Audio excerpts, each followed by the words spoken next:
El comentario del día.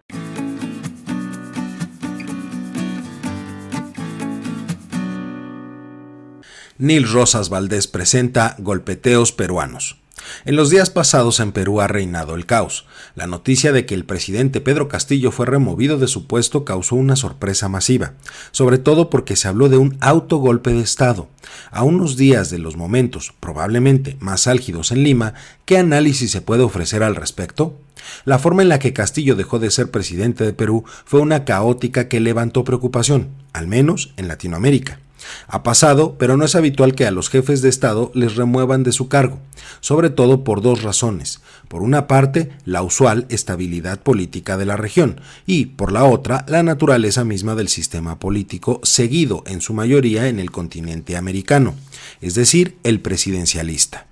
A raíz de la relativa estabilidad política de los países latinoamericanos, existen limitadas probabilidades para remover a un mandatario de su cargo, pero estas se reducen aún más teniendo en cuenta que casi todos los países de América siguen el sistema presidencialista, en el que el presidente ostenta el poder e influencia mayor tanto en el gobierno como en las instituciones y en las cámaras de legisladores.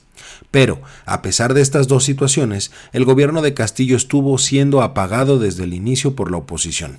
El exmaestro rural ganó los comicios contra Keiko Fujimori, hija del dictador Alberto Fujimori, quien había perdido en 2 ocasiones las elecciones presidenciales para ese momento. El triunfo de Castillo en las urnas tuvo una diferencia mínima, pero suficiente para ganar, y fue tan gloriosa para la izquierda peruana y los grupos olvidados como dolorosa para la derecha y la extrema derecha del país andino.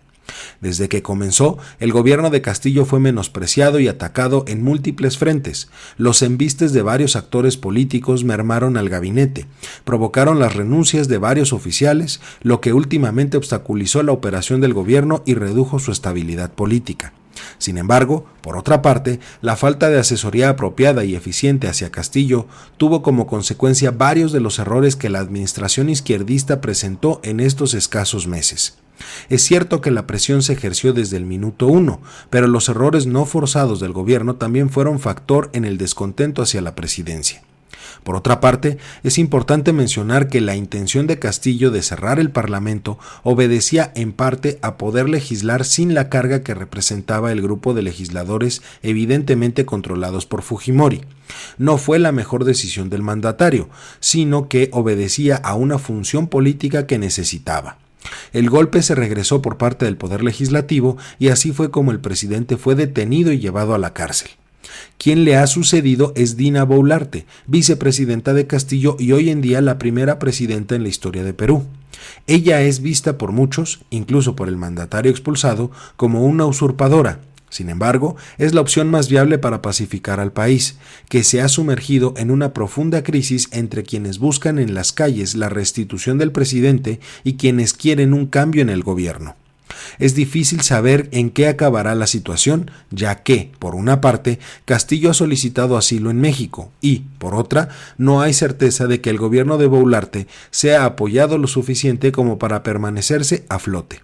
Hay que recordar que la gente votó por el exmandatario, no por la actual presidenta, por lo que su legitimidad estaría siendo constantemente retada.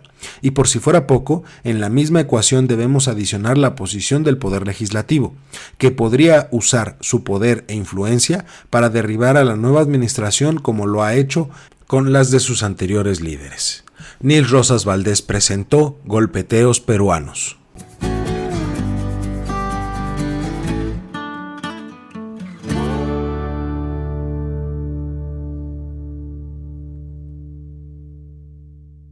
Recuerda que puedes escuchar esta y otras columnas de opinión en comentariodeldia.com, en las plataformas de Spotify, Apple Podcasts, Google o Amazon, y por supuesto no se te olvide seguir a @comentariodd en Twitter, Instagram y Telegram y a @comentariodeldia en Facebook y YouTube.